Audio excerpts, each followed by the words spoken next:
అమ్మ మకర రాశి వారికి ఎలా ఉంది ఈ రోజు? మకర రాశి వాళ్ళకి భాగస్వామి యొక్క అభివృద్ధి విషయంలో కావచ్చు, వారి యొక్క ఉన్నత విద్యకు సంబంధించిన నిర్ణయాల్లో కావచ్చు, వారి తోబుట్టువుల వ్యవహారంలో కావచ్చు, మీ యొక్క సలహా సంప్రదింపుల కొరకు వారు మిమ్మల్ని అడగడం, వారికి మీరు సహకారాన్ని అందించడానికి ప్రయత్నాలు చేయడం మొదలైన వాటికి అవకాశం అనేది ఉంది. దూర ప్రయాణాలకు అవకాశం కూడా కనబడుతోంది. ఉన్నత విద్య కొరకు దూర ప్రయాణాలు, ఆధ్యాత్మిక ఆలోచనలు మొదలైన వాటికి సంబంధించిన విషయాల్లో సంబంధించినప్పటికీ కూడా వీలైనంత వరకు ఇతరులకి సలహా సహకారాన్ని అందించేటప్పుడు కానీ, లేకపోతే వృత్తిపరమైన నిర్ణయాలు, సంతానపరమైన ఆలోచనలు మొదలైన వాటిల్లో అధిక ఉద్వేగాలకు లోను కాకుండా, అధిక ఆత్మవిశ్వాసంతో నిర్ణయాలు తీసుకోకుండా, ఇగో ప్రాబ్లమ్స్ లేకుండా ఆత్మీయులతో తగిన జాగ్రత్తలతో ముందుకు వెళ్ళడం బట్టి మంచి ఫలితాలు పొందగలుగుతారు. కుంభరాశి.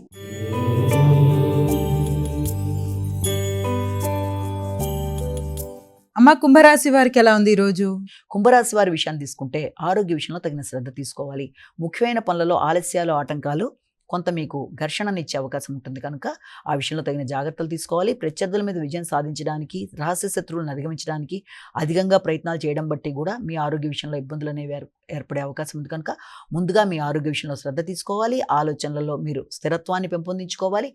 అదేవిధంగా ఎంత కష్టపడినా ఆశించిన స్థాయిలో ఫలితం లేదే అన్న భావనని కూడా అధిగమిస్తూ ముందుకు వెళ్తే తప్పనిసరిగా మీకు అన్ని విధాల అనుకూలత ఏర్పడుతుంది. ఆ రకమైన భావనని పెంపొందించుకోవడానికి వీలైనంత వరకు మీరు శ్రీరామ జయరామ జయ జయ రామరామ శ్లోకాన్ని నిరంతరం పఠించుకుంటూ ఉండడం బట్టి కూడా అవకాశం ఉన్నప్పుడల్లా తప్పనిసరిగా మీకు ఆ రకమైన అసంతృప్తిని అధిగమించడానికి అవకాశాలు లాంటివి కనబడుతున్నాయి.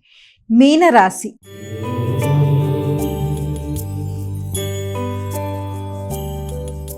అమ్మ మీనరాశి వారికి ఎలా ఉంది? మీనరాశి వారి విషయాన్ని కనుక తీసుకున్నట్లయితే మీనరాశి వాళ్ళకి సంఘంలో గుర్తింపు, గౌరవం కొరకు, స్నేహ సంబంధాల విషయంలో, మైత్రి బంధాలు పెంపొందించుకోవడంలో అధిక శాతం కృషి చేస్తారు.